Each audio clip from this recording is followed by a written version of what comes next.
Hi hello അസ്സലാമു അലൈക്കും. Welcome back to our channel Thakkudu ബേബീസിലേക്ക് ഏവർക്കും സ്വാഗതം.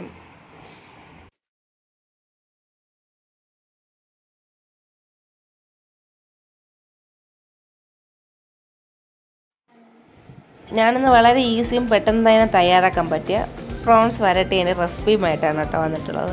വളരെ പെട്ടെന്ന് തന്നെ നമുക്ക് തയ്യാറാക്കി എടുക്കാൻ പറ്റിയ ഒരു സൂപ്പർ ടേസ്റ്റി ആയിട്ടൊരു റെസിപ്പിയാണ് കേട്ടോ. അപ്പോൾ നമുക്ക് എങ്ങനെയാണ് തയ്യാറാക്കുന്നത് നോക്കിയിട്ട് വരാം. ഞാനിവിടെ നന്നായിട്ട് വാഷ് ചെയ്ത് ക്ലീൻ ചെയ്ത് എടുത്തിട്ടുള്ള പ്രോൺസാണ് കേട്ടോ.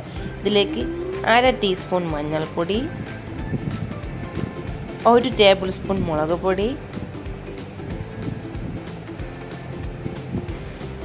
കുറച്ചുപ്പ്, 1/4 ടീസ്പൂൺ പെപ്പർ ക്രഷ് ചെയ്തത് എന്നിവ ചേർത്ത് നന്നായിട്ടൊന്ന് മാഗ്നേറ്റ് ചെയ്ത് വയ്ക്കാം. ഞാൻ പ്രോൺസൊക്കെ നന്നായിട്ട് മാഗ്നേറ്റ് ചെയ്ത് വെച്ചിട്ടുണ്ട് കേട്ടോ. ഒരു 30 മിനിറ്റ്സ് എങ്കിലും ഇത് നമുക്ക് റെസ്റ്റ് ചെയ്യാനായിട്ട് മാറ്റി വയ്ക്കാം. ഈ സമയത്ത് കൊണ്ട് തന്നെ നമുക്കിതിൻ്റെ മസാല എങ്ങനെയാണ് തയ്യാറാക്കുന്നത് നോക്കാം. കുക്കറൊന്ന് നന്നായി ചൂടായതിന് ശേഷം അതിലേക്ക് വെളിച്ചെണ്ണ ചേർത്ത് ചൂടാക്കാം.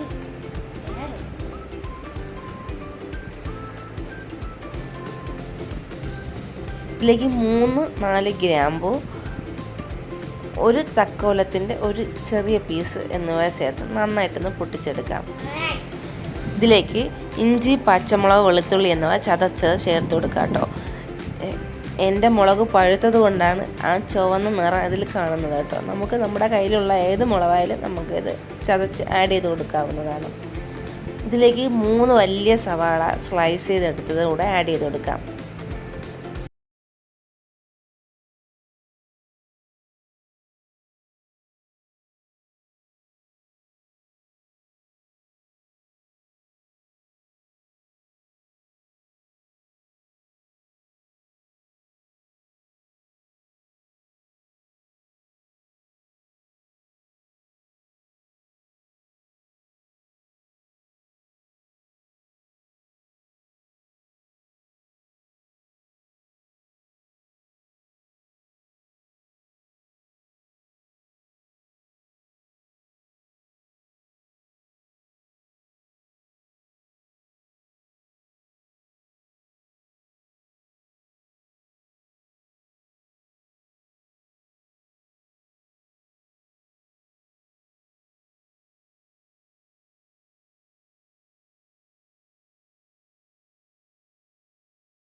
കൂടെ ചേർത്ത് ഒന്ന് പൊട്ടിയതിന് ശേഷം നമുക്കിതിലേക്ക് നമ്മൾ മാഗ്നേറ്റ് ചെയ്യാൻ വേണ്ടി മാറ്റി വെച്ചിരുന്ന പ്രോൺസ് ഇതിലേക്ക് ഇട്ട് ഫ്രൈ ചെയ്തെടുക്കാവുന്നതാണ്.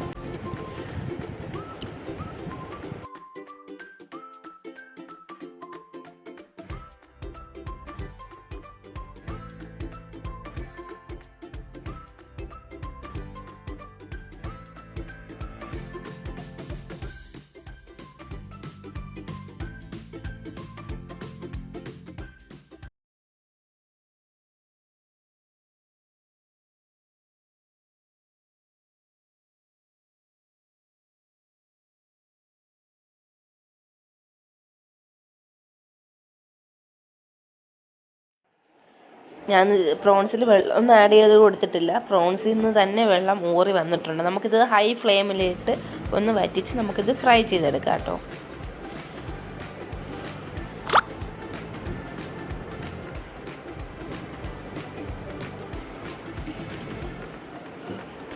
നമ്മുടെ ഉള്ളിയും തക്കാളിയൊക്കെ മൂപ്പിക്കാൻ വെച്ചിരുന്നത് അത് നന്നായിട്ട് മൂത്ത് വന്നിട്ടുണ്ട് കേട്ടോ. ഒരു വിസിൽ കേട്ടതും ഞാൻ ഓഫ് ചെയ്ത് ഫ്ലെയിമൊക്കെ പോയതിന് ശേഷം ഞാനിവിടെ എടുത്തിട്ടുണ്ട്. നന്നായി പേസ്റ്റായി വന്നിട്ടുണ്ട്. ഇത് നമുക്കൊരു ബൗളിലേക്ക് മാറ്റാം. നമ്മുടെ പ്രോൺസ് ഒക്കെ കണ്ടോ, കുറച്ചൊന്ന് ഫ്രൈ ആയിട്ടുണ്ട്. ഇത് നമുക്ക് നന്നായിട്ടൊന്ന് വേറെ എണ്ണയുടെ ആവശ്യമൊന്നുമില്ല. ഈ എണ്ണയിൽ തന്നെ നമുക്കിത് നന്നായിട്ടൊന്ന് മൊരിയിച്ചെടുക്കാം.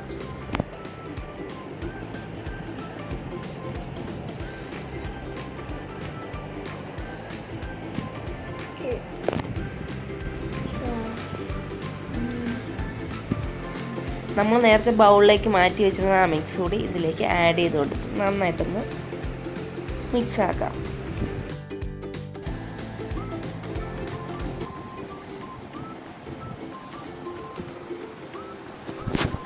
ഇത് നന്നായിട്ടൊന്ന് മിക്സ് ആയതിന് ശേഷം നമുക്ക് കുറച്ച് വെള്ളം ഇവിടെ ചേർത്ത് ഒരു കുഴമ്പ് രൂപത്തിലാക്കി എടുക്കാം കേട്ടോ.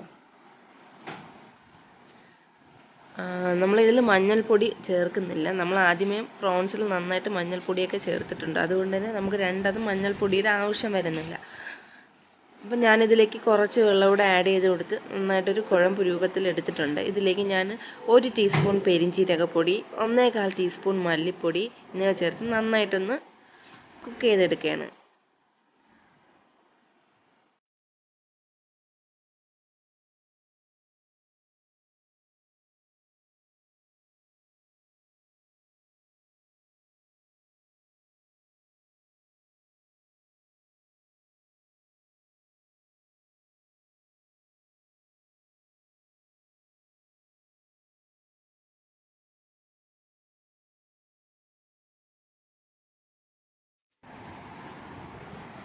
കുറച്ച് വെള്ളമൊന്ന് വഴറ്റിയതിന് ശേഷം ഞാൻ ഇതിലേക്ക് 1 ടീസ്പൂൺ മുളക് പൊടിയൂടെ ആഡ് ചെയ്ത് കൊടുക്കുന്നുണ്ട്. എരിവിനനുസരിച്ച് മാത്രം മുളക് പൊടി ആഡ് ചെയ്ത് കൊടുക്കാവുന്നതാണ് കേട്ടോ. അപ്പം മുളക് പൊടി ആഡ് ചെയ്ത് കൊടുത്തില്ലെങ്കിലും സാരമില്ല, നമ്മൾ പ്രോൺസിലൊക്കെ നേരത്തെ മാഗ്നേറ്റ് ചെയ്യാൻ മുളക് പൊടി ആഡ് ചെയ്ത് കൊടുത്തിട്ടുണ്ട്. അപ്പം നമ്മുടെ എരിവിനനുസരിച്ച് മാത്രം മുളക് പൊടി ആഡ് ചെയ്ത് എടുക്കാവുന്നതാണ്. ഇതിലേക്ക് ഞാൻ 1/4 ടീസ്പൂൺ ഗരം മസാലയോടെ ചേർത്ത് നന്നായിട്ടൊന്ന് ഫ്രൈ ആയിട്ട് എടുക്കുകയാണ് കേട്ടോ.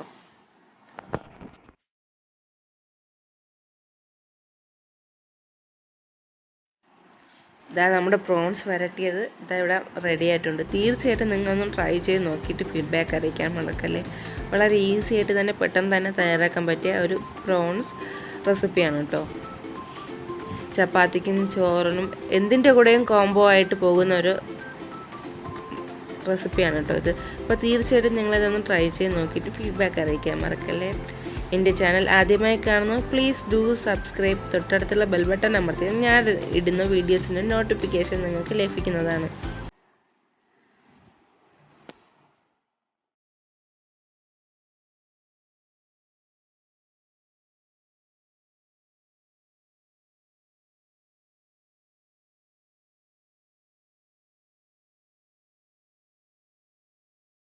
Thanks for watching.